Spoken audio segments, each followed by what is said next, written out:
El ministro Luis Caputo bancó al presidente y además dio noticias alentadoras sobre inflación y medidas económicas que dejan a más de un zurdo llorando. Después de lo que pasó en el Congreso, ¿por qué nada cambia en la Argentina desde lo económico? En primer lugar, digamos, la no aprobación en particular de la ley ayer no afecta en lo más mínimo nuestro programa económico, nuestro compromiso de estabilizar las cuentas fiscales. Sí. Eso que tantas veces hemos dicho de que no se puede gastar más de lo que se recauda.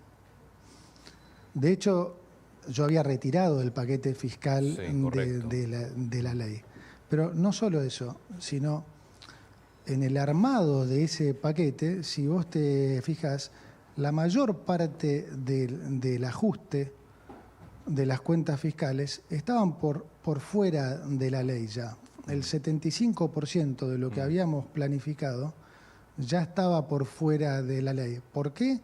Bueno, porque, digamos, no seremos políticos, como dicen muchos, pero tampoco somos tontos. Claramente sabemos que estamos luchando contra contra un puñado, si se quiere, de legisladores, contra la casta, como se dice, que no quiere ningún cambio en Argentina. Entonces, la posibilidad de que esto pasara estaba. Entonces, el diseño ya fue armado así. Entonces, apenas en un primer momento, un 20-25% de lo que eran las medidas estaban en la ley. Y nosotros ya sabíamos que siempre iba a existir la posibilidad de que no pasaran. La realidad es que después también... Sí, dale, decime. Pensé que me estabas haciendo una pregunta. Una acotación sobre lo que estabas diciendo. Quiere decir que lo que pasó ayer en el Congreso es mucho más un golpe, una discusión política y no afecta las cuentas a nivel nacional para alcanzar el equilibrio fiscal.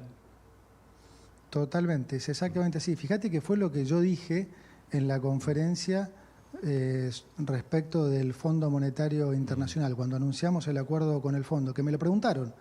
Y yo dije, me interesa mucho más como argentino que como ministro.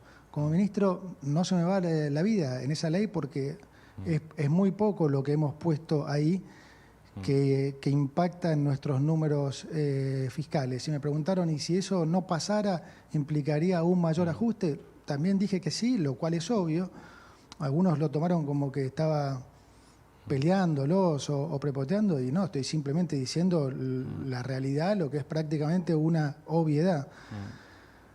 Entonces, también ya hemos reemplazado parte de lo que habíamos puesto en la ley. No te olvides que ya se implementó, se actualizó el impuesto a los combustibles, que venía congelado ya desde muchísimos meses. Eso, más o menos, para que lo tengas en la cabeza, digamos, reemplaza la parte de las retenciones. Además hay un 0,2 de menor déficit, 0,1 primario, 0,1 financiero, según la revisión de las últimas cuentas. Con lo cual, lo que estamos hablando de diferencia versus lo que fue originalmente a la ley, que además se retiró, es escasamente un 0,7, 0,8. Que ¿Cómo estamos lidiando y cómo vamos a lidiar con eso? Bueno, simplemente profundizando el ajuste en las partidas ya conocidas. ¿Y por qué digo esto y por qué hago esta separación que me parece tan importante? Porque los veo a todos muy focalizados en esto. Uy, si no pasa la ley, ¿cómo vamos a hacer con las cuentas fiscales? Déjame que te dé una primicia. Enero, que es un mes financieramente más sensible porque está el pago, como sabés, de los intereses de la deuda. Enero y junio es el pago de los intereses de la deuda. En enero ya estamos en equilibrio financiero, sin ley.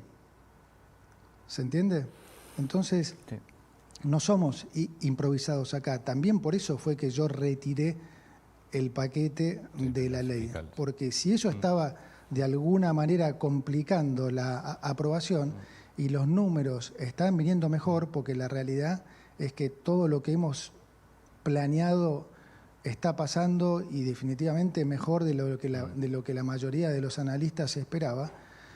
Entonces, esa fue parte también de la estrategia de lo que hemos hecho. En aras de que pasara esa ley, bueno, dijimos, retiramos lo económico, de todas maneras es reemplazable y los números vienen mejor. Como digo, ya hoy, enero, sin ley, para los que dudaban de, uy, no, ¿cómo van a llegar? Si no aprueban la ley y durante el año, ya si pasan 3, 4 meses, después el ajuste tiene que ser mayor. Bueno, primer mes y ya hemos ido a déficit cero. La ley, por otro lado, es otra cosa.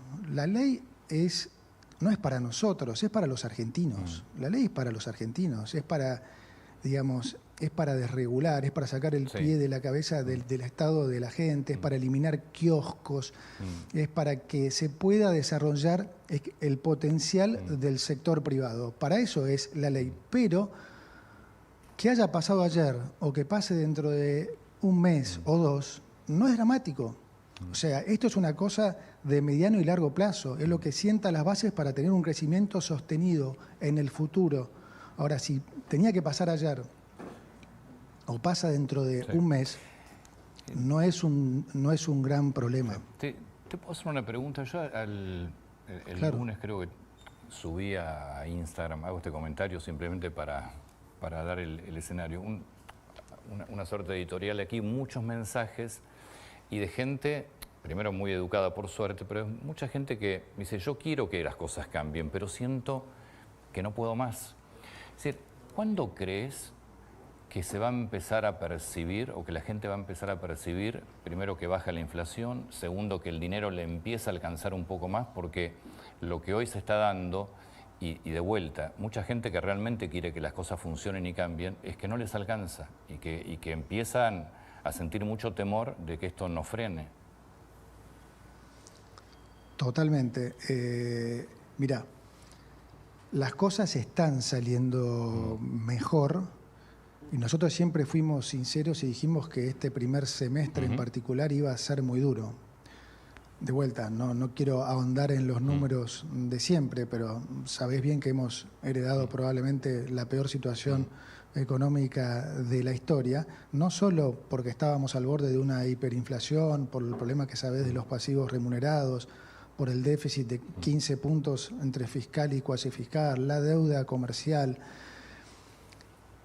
sino también esa inflación reprimida que había. Estaban alimentos congelados, tarifas congeladas, tipo de cambio congelado. Bueno, obviamente todo eso de entrada, ese sinceramiento de los precios, se refleja inmediatamente en inflación. Es una obviedad. Ahora, no hay otra forma de resolverlo.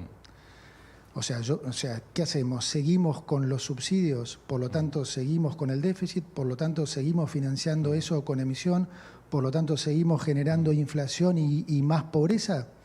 ¿O sinceramos eso y tratamos de solucionar el problema? ¿Cuántos países subsidian la energía, el combustible y demás?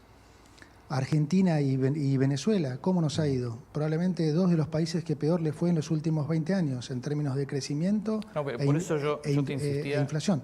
De mucha gente que entiende el tema y que sabe que todo tiene que cambiar. ¿Cuándo crees que vamos a empezar a ver una...? Ahí va, no, te entendí, te entendí y ahí va al tema. El primer punto que quería hacerte es que es una diferencia importante, que yo siento que la gente entiende eso, me lo dice en la calle, están comprometidos, dicen, sabemos que va a ser difícil, pero vamos a aguantar. Y están haciendo un esfuerzo tremendo y están con esas ganas porque entienden, esta vez sí entienden, que este sacrificio tiene un propósito y que los va a llevar a buen puerto. Ahora bien, ¿cuándo se va a dar un respiro, cuando la situación va a empezar a estar mejor? Como bien decís, cuando esto se logre controlar, en particular el tema inflación, y posteriormente cuando logremos volver a crecer finalmente. La inflación ya está bajando. Ten en cuenta que los economistas especulaban, la mayoría pronosticaba diciembre 30%, enero 30%, febrero 20%. Bueno, vino diciembre 25, enero 20 y febrero va a estar por debajo de 20. Es decir, está viniendo significativamente por debajo de lo que se esperaba. Altísimo, pero por debajo de lo que se esperaba. Y esto, lo más importante de rescatar es la señal. ¿Qué quiere decir esto? Que está funcionando. Está funcionando. El ancla fiscal, el estar siendo fiscalmente disciplinados, el no estar imprimiendo pesos para financiar al Banco Central, el mejoramiento del balance del Banco Central, que ha sido significativo en estos 40 días, ya está dando sus frutos. Entonces, eso para nosotros es muy, muy importante, porque comprueba que estamos yendo por el camino correcto y nos hace ser más optimistas de que realmente, probablemente vamos a tener un segundo semestre mucho más calmo. No hay que perder el norte, no hay que perder el rumbo, hay que entender que estamos en rehabilitación, somos un paciente adicto al déficit y estamos en rehabilitación. Va a ser duro, pero ya está funcionando y eso es una tranquilidad. Ministro, uno de los sectores que más esfuerzo está haciendo son los jubilados. ¿Cuándo y cuánto van a aumentar las jubilaciones? Yo te diría que todos están haciendo un esfuerzo enorme.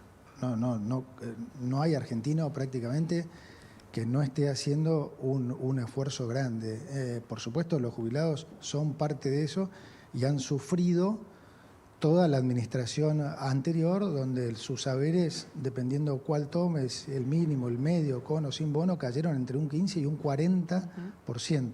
¿Sí? Desfavorecidos por una fórmula que ya todos sabemos que no sirve, que nosotros lo hemos hecho público, que no sirve, no le conviene a nadie, y que estamos mucho más cerca con la oposición de llegar a una fórmula mucho más razonable. Yo creo que eso se va a lograr prontamente y por supuesto que el objetivo es protegerlos contra la inflación. Ese es el objetivo y todos en la oposición también entienden esto y la verdad que estamos, como digo, muy cerca de llegar a una fórmula que a todos nos parezca razonable y que sea favorable también para los jubilados. Ministro, está claro que con ley o sin ley el acuerdo político de Javier Milei con sus votantes es bajar la inflación. Debe ser, eso y la seguridad son los dos temas primeros que le demanda la sociedad al presidente. Con Congreso, sin Congreso, que por ahí ahora la presión es más todavía. Dos preguntas en una. Primero, ¿qué herramientas va a tener ahora? Porque la gente siente que se quedó con el DNU nada más. La ley, no sé si saldrá o no saldrá. ¿Qué medidas pueden tomar? Y el segundo punto es, si usted cree, recién habló de, no sé si dio el número, creo que no lo dio, de que la inflación en enero va a estar más liviana. Si tiene un número que usted lo cree, me gustaría que lo dijera. Pero el segundo, ¿cómo ve a partir de julio esto? A ver, ¿qué horizonte le podemos dar a la gente en el bolsillo? Pronósticos de horizonte nunca son buenos, porque si eventualmente después entonces se demoran o demás, uno siempre queda al final preso de estas predicciones económicas que obviamente no son fáciles. Sí, nosotros tenemos la expectativa que vamos a tener claramente un mejor segundo semestre. Como explicó muchas veces el presidente y yo también, todo el sobrante monetario, esas 3 bases monetarias que tenemos en pasivos remunerados y que equivalían a imprimir una base monetaria más cada 2 meses y medio, eso no se limpia de un día para el otro. Hemos hecho un tremendo trabajo, el Banco Central ha hecho un trabajo espectacular en estos primeros 40 días y ha mejorado fuertemente la hoja de balance del Banco Central, tanto del lado de sus pasivos, que se han reducido un 20% en términos reales, como por el lado de la recomposición de reservas. Entonces sí, estamos en una situación mejor, pero del menos 20 subsuelo. Entonces hay mucho trabajo por hacer todavía y lamentablemente estas cosas, es antipático decirlo, pero hay que decir siempre la verdad, como dice el presidente, es preferible una verdad antipática, es que llevan tiempo. Y esa es la razón por la que los países no hacen las locuras que ha hecho Argentina durante estos 20 años, porque volver de situaciones como esta no es una cosa de un mes o dos. Si no, imagínense que cualquier político del mundo se tentaría a sacar la billetera, a gastar plata, a darle a la maquinita, a ser el tío rico. Porque si de todo esto se pudiera salir en un mes o dos, bueno, obviamente, ¿quién no quiere ser el tío rico? No se hace porque no se sale rápido, lamentablemente. Y lo más importante para mí es que lo entienda la gente, porque mientras la gente lo entienda y esté el compromiso de la gente, bueno, la política en algún momento se va a tener que acomodar a eso, porque la política hace su juego, pero mira más que de reojo lo que la gente quiere, ¿no? Entonces cada uno, bueno, se va a hacer cargo de su apoyo o no. Hoy la gente votó una cosa, quiere un cambio. Está claro que hay un sector de la política que no quiere ese cambio y ayer quedó reflejado. Ahora, no implica que esto no va a salir, porque el diálogo va a continuar, nosotros estamos abiertos al diálogo y en algún momento la política también va a entender que este cambio es definitivamente lo que la gente votó, lo que la gente quiere, y que si ellos no quieren ser parte de eso, bueno, se tendrán que hacer cargo de sus decisiones. Yo tengo una última pregunta por mi parte. ¿No están preocupados con el tipo de cambio? ¿No sienten que se les puede retrasar y caer en algo que ya hemos conocido en la Argentina, o están conformes? Digo, pues se habla mucho de una futura devaluación, abril-mayo, más sobre todo por el tema de la cosecha, para que los exportadores, para los productores liquiden. Bueno, a ver, nosotros siempre estamos ocupados y preocupados. Es nuestra tarea, es nuestra obligación, nunca subestimar problemas y estar siempre ocupados. Por lo tanto, le prestamos mucha atención. La realidad es que las cosas han ido acompañando mucho más en función de lo que nosotros pensábamos, honestamente. Hemos tenido muchas charlas con economistas que nos decían, no, pero al 2% de crawling, de depreciación del tipo de cambio, de devaluación oficial, es poco versus una devaluación del 30-30-20. Nosotros decíamos, mira, para nosotros la inflación no va a ser esa, porque la gente no va a convalidar ese nivel de precios. Nosotros vamos a cuidar el peso, vamos a emitir cada vez menos, y la gente va a cuidar los precios. Y la gente ya está haciendo eso. La gente ya no compra cualquier cosa. Mira, si algo subió mucho, no lo compra, y ha habido muchos precios que han bajado, incluso en términos nominales. Cuando nosotros hacemos la evaluación del tipo de cambio real, mira, aún asumiendo una inflación, digamos, que puede estar en el entorno al 20, contesto la pregunta anterior también, va a ser más baja, obviamente, en febrero y probablemente más baja en marzo. Estaba viendo algún ejercicio con supuestos de 14 y 9%, tomando como base tipo de cambio la salida de base 100, la salida del cepo de Macri, aquel famoso dólar de 15, a fin de marzo estarías en un dólar de 117, es decir, casi 20% arriba, 17% arriba de lo que era ese dólar de Macri. Eso por un lado. Por otro lado, muchos cometen para mí el error de compararlo con el tipo de cambio real del último gobierno, con el tipo de cambio real de Fernández Massa, lo cual para mí es un error, porque ese es justamente el tipo de cambio real de una situación insostenible, de una Argentina entrando en un colapso. Ese no es el tipo de cambio real de equilibrio de la Argentina. Entonces, si nosotros estamos yendo a equilibrio fiscal, si nosotros estamos bajando fuertemente la inflación, si no hay más financiamiento del Banco Central al Tesoro, bueno, entonces no podés pretender que ese sea el tipo de cambio real de equilibrio de esa nueva situación económica. Entonces, me parece que entiendo perfectamente el escepticismo, lo compartimos, estamos encima del tema, pero sí, definitivamente estamos más confiados porque las cosas están evolucionando, digamos, muy en línea con lo que nosotros estábamos esperando, sí. Ministro, muchas gracias por su tiempo, muy atento. Al contrario, Antonio, un abrazo grande para Muchísimas todos. gracias. El ministro de Economía, Luis Caputo. De esta manera confirmó lo que todos pensábamos. La casta quedó expuesta con nombre y apellido, pero el norte y el objetivo del gobierno siguen su norte, déficit cero y eliminar la inflación. No te pierdas el siguiente vídeo donde te mostramos el descargo del presidente, luego de conocer la traición de los gobernadores y su posterior exposición de los nombres y apellidos de senadores que traicionaron a sus votantes.